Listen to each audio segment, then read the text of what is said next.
Wir sind auf der Anfahrt zum Stellplatz Petri-Förder in Magdeburg und den möchte ich heute vorstellen. Herzlich willkommen zu meiner Reportage. Wir fahren hier auf der A2 kommend aus Richtung Hannover und verlassen jetzt hier die Autobahn an der Abfahrt Magdeburg Zentrum. Wir haben Ende Juni, es ist ein Dienstag und wir haben super Wetter. Wir fahren jetzt hier durch die Stadt in Richtung Stellplatz. Es ist einfach durch die Stadt dort zu fahren. Es gibt da wenig Probleme. Wir müssen gleich hier von dieser mehrspurigen Straße abbiegen in Richtung Elbe zum Stellplatz.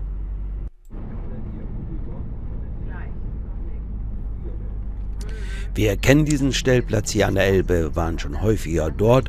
Deshalb wissen wir auch, wie wir uns hier entsprechend verhalten müssen, beziehungsweise wie die Einfahrt hier funktioniert. Die Zufahrt zum Stellplatz ist durch einen Metallstempel gesperrt. Neben dieser Einfahrt steht eine Münzsäule, dort wirft man 8 Euro ein und dann senkt sich der Stempel in den Boden und man kann einfahren.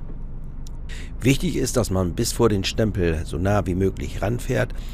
Dort ist eine Schleife in den Boden, eine Induktionsschleife in den Boden eingelassen, die erkennt das Fahrzeug und dann funktioniert das Ganze. Wenn man den Platz wieder verlassen möchte, senkt sich der Stempel automatisch. Aktuell ist es noch so, dass man für 8 Euro auch mehrere Tage hier stehen kann, solange man den Platz nicht verlässt. Wir sehen jetzt den Stellplatz auf der rechten Seite, direkt an der Elbe. Angegeben ist im Stellplatzführer, dass hier 50 Mobile stehen können. Ich denke, es können auch noch mehr hier stehen. Eine Parzellierung gibt es hier nicht. Wir fahren fast bis zum Ende des Stellplatzes durch. Dort stehen schon Freunde von uns, mit denen treffen wir uns hier.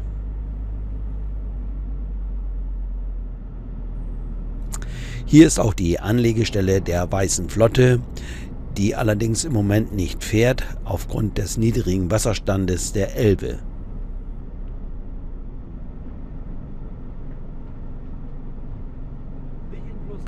Wir stellen uns so hin, dass wir dem Nachbarn nicht zu dicht auf die Pelle rücken, andererseits aber auch keinen Platz verschenken, damit der gesamte Stellplatz optimal genutzt werden kann. Links von uns stehen unsere Freunde, sie haben sich teilweise Tür an Tür gestellt, ganz einfach, um den Schatten des Fahrzeugs zu nutzen, bei dieser großen Wärme, die wir im Moment hier haben. Man hat hier immer einen schönen Blick auf die Elbe, zurzeit hat man aber keine Schifffahrt oder größere Schifffahrt, ist im Moment nicht möglich durch den niedrigen Wasserstand, aber hin und wieder kommen kleine Freizeitboote vorbei. Am Platz führt eine asphaltierte Straße vorbei, die wird allerdings nur von Radfahrern und eventuell von Fußgängern genutzt. Der Platz liegt recht zentral zur Stadt, so hat man natürlich eine gewisse Geräuschkulisse, aber in der Nacht haben wir gut geschlafen hier.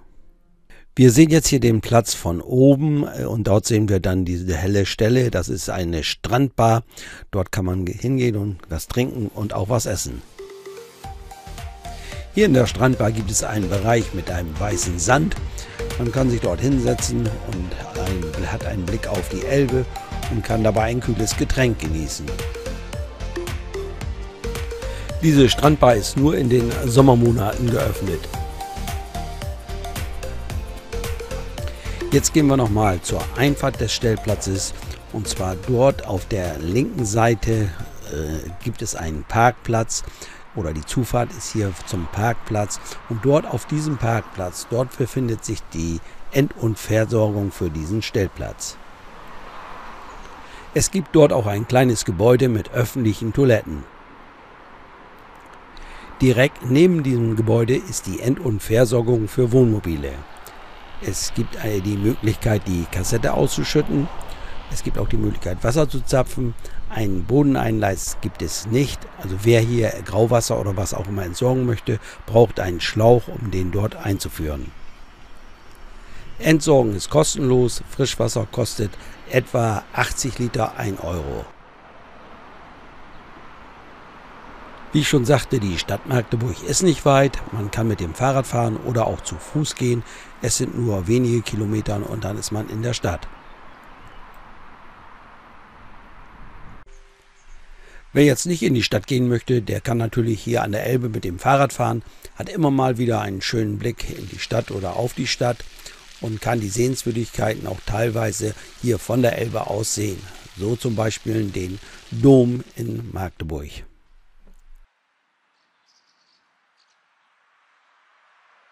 Auch gibt es immer wieder gastronomische Betriebe hier an dem Radweg an der Elbe entlang. Man kann das Ganze natürlich auch verbinden, eine Fahrradtour mit einer Stadtbesichtigung. Der Dom ist das Wahrzeichen von Magdeburg. Er ist ca. 100 Meter oder etwas mehr hoch und ist damit auch weithin sichtbar.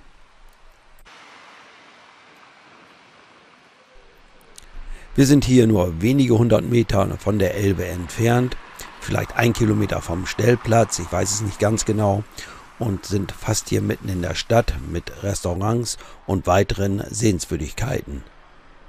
Magdeburg hat etwa 230.000 Einwohner, ist Landeshauptstadt von Sachsen-Anhalt.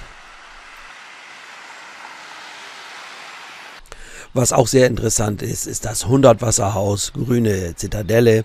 Das sollte man sich auf jeden Fall anschauen. Es gibt natürlich noch viele weitere Sehenswürdigkeiten in Magdeburg. Wenn man das alles anschauen möchte, dann kommt man meist mit einem Tag nicht aus.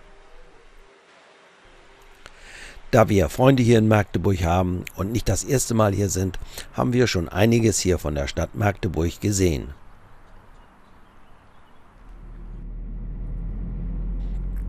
Wir waren 2 Nächte hier auf dem Stellplatz Peteriförder in Magdeburg. Dann sollte es für uns weitergehen und zwar zum Wasserkreuz Mittellandkanal Elbe. Darüber werde ich gleich noch ein paar Bilder zeigen.